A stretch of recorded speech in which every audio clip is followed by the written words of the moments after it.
કેવીની class YouTube ચેનલમાં આપ સરે મિત્રોનું હું દિલથી સ્વાગત કરું છું।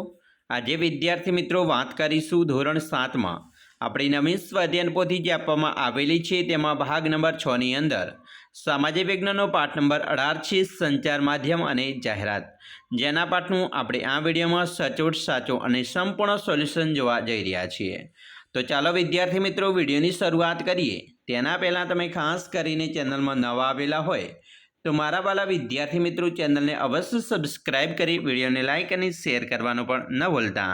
પાઠ નંબર મિત્રો 9-18 છે સંચાર માધ્યમ અને જાહેરાત, જેમાં પ્રશ્ન 1 છે। નીચે આપેલા દરેક પ્રશ્નના ઉત્તર માટે આપેલ વિકલ્પમાંથી સાચો વિકલ્પ શોધી અહીંયા બોક્સ આપેલ છે તેમાં લખવાનો છે। પ્રશ્ન મિત્રો 1 છે, ટપાલ પદ્ધતિમાં નીચેનામાંથી કઈ સુવિધા દ્વારા અગત્યના પત્રો મોકલાવી શકીએ છીએ? તો આપણો જવાબ આવશે એ, રજિસ્ટર એડી દ્વારા। બીજું, એક સ્થળેથી બીજા સ્થળે માહિતી અથવા સંદેશો મોકલવા કે પ્રાપ્ત કરવાની વિસ્તૃત વ્યવસ્થાને શું કહેવાય? તો એને મિત્રો સંચાર તંત્ર કહેવાય।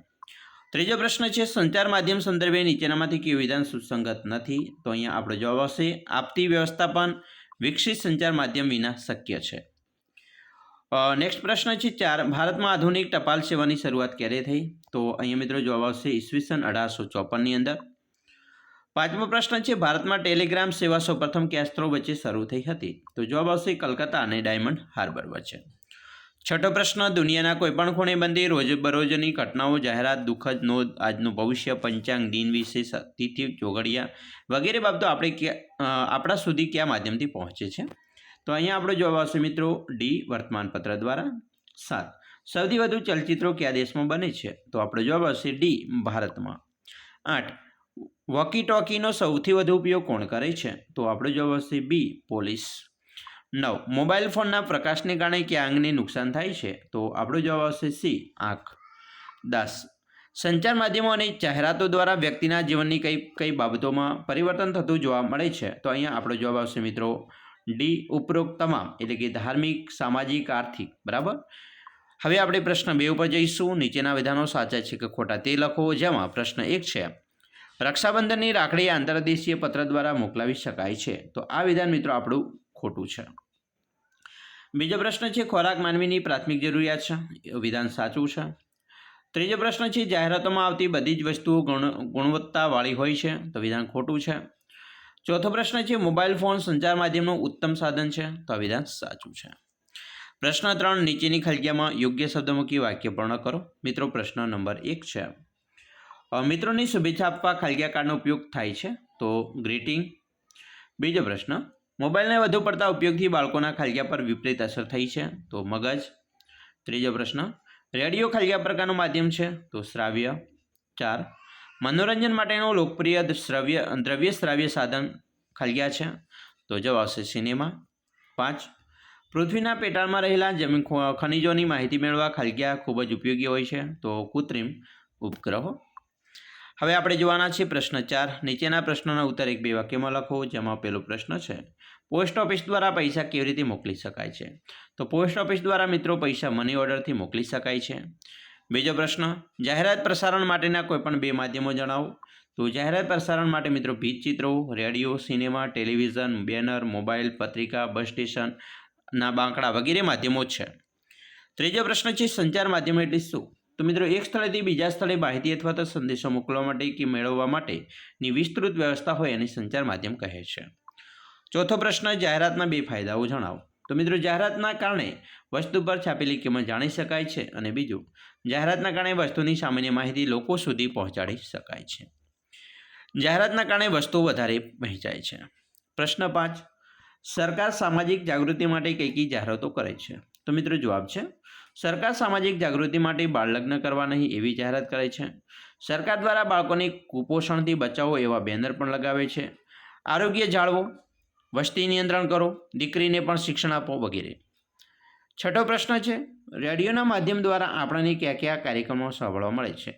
તો રેડિયોના માધ્યમ દ્વારા આપણે મિત્રો લોકગીત, સંગીત, ફિલ્મ ગીત, પરિસંવાદ, રમતગમત અને અન્ય સમાચાર, નાટકો, વાર્તા, ભજન, ખોવાયેલા વ્યક્તિઓની જાહેરાત વગેરે કાર્યક્રમો સાંભળવા મળે છે। 7મો પ્રશ્ન છે, મોબાઈલ ફોન દ્વારા આપણે કઈ ટિકિટ બુક કરાવી શકીએ? તો મોબાઈલ ફોન દ્વારા મિત્રો આપણે વિમાનની ટિકિટ, બસ, રેલવે, સિનેમાની ટિકિટ વગેરે ટિકિટ બુક કરાવી શકીએ છીએ। 8મો પ્રશ્ન છે સરકારશ્રી દ્વારા આપવામાં આવતી કોઈપણ 2 જાહેરાતો લખો.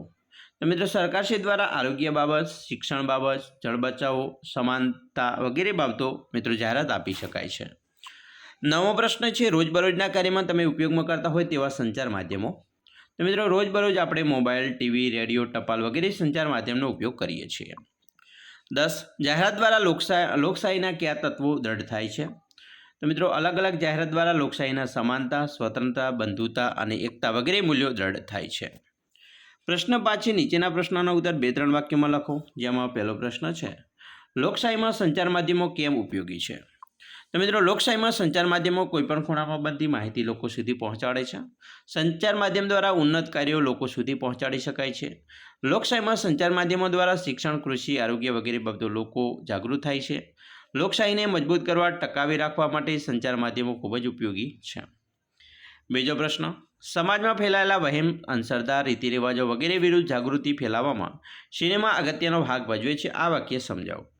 તો જવાબ છે સિનેમા દ્વારા મિત્રો લોકોને સંદેશો આપવામાં આવે છે કે વહેમ, અંધશ્રદ્ધા, રીતરિવાજો વગેરે અંતે તો એક વિજ્ઞાન જ છે.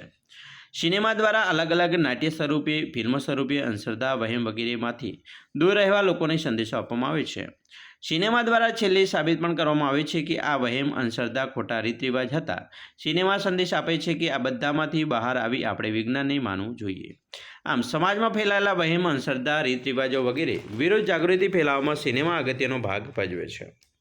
બીજો પ્રશ્ન ટીવીના ફાયદાઓ જણાવો. તો ટીવી દેખવાથી મિત્રો દુનિયામાં બનતી અલગ અલગ ઘટનાઓ સમાચાર દ્વારા જાણવા મળે છે. ટીવીમાં આવતી સિનેમા દેખવાથી આપણને સમાજને કેટલાય કુરિવાજો બાબતે જાગૃતિ ફેલાય છે. ટીવી દ્વારા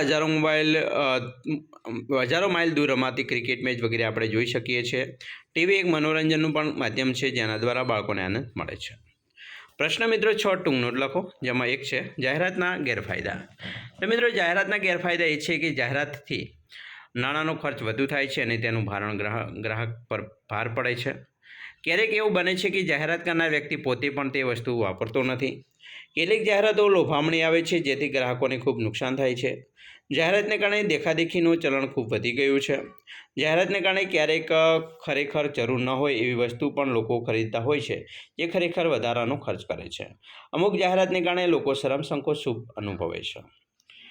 ત્રીજો પ્રશ્ન છે કૃત્રિમ ઉપગ્રહનો ઉપયોગ. તો જવાબ છે માનવસર્જિત કૃત્રિમ ઉપગ્રહો સંચાર માધ્યમ માટે ખૂબ જ ઉપયોગી છે. અવકાશમાં તરતા કેટલાક ઉપગ્રહો દ્વારા સમાચારો, મોસમ, ગતિવિધિ અન્ય ટેલિવિઝન, કમ્પ્યુટર દ્વારા જાણી શકાય છે. કૃત્રિમ ઉપગ્રહો દ્વારા પાણી અને ખનિજોની માહિતી પણ મળે છે. આવા ઉપગ્રહો દ્વારા અંતર જાણી શકાય છે. કોઈપણ વ્યક્તિનું લોકેશન પણ જાણી શકાય છે. દેશના સંરક્ષણ માટે કૃત્રિમ ઉપગ્રહો ઉપયોગી છે. પ્રશ્ન મિત્રો 7 માગ્યા મુજબ પ્રવૃત્તિ કરો. કોઈ પણ એક જાહેરાત તૈયાર કરો. જાતે તૈયાર કરવાની છે.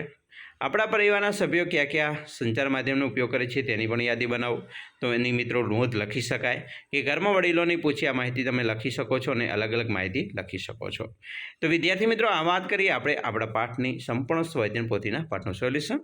અમે આશા રાખીએ છીએ તમને આપણો આ વિડીયો ખૂબ જ ઉપયોગી નીવડશે અને ખાસ વિડીયો ગમે હોય તો લાઇક, શેર અને સબસ્ક્રાઈબ કરવાનું પણ ન ભૂલતા.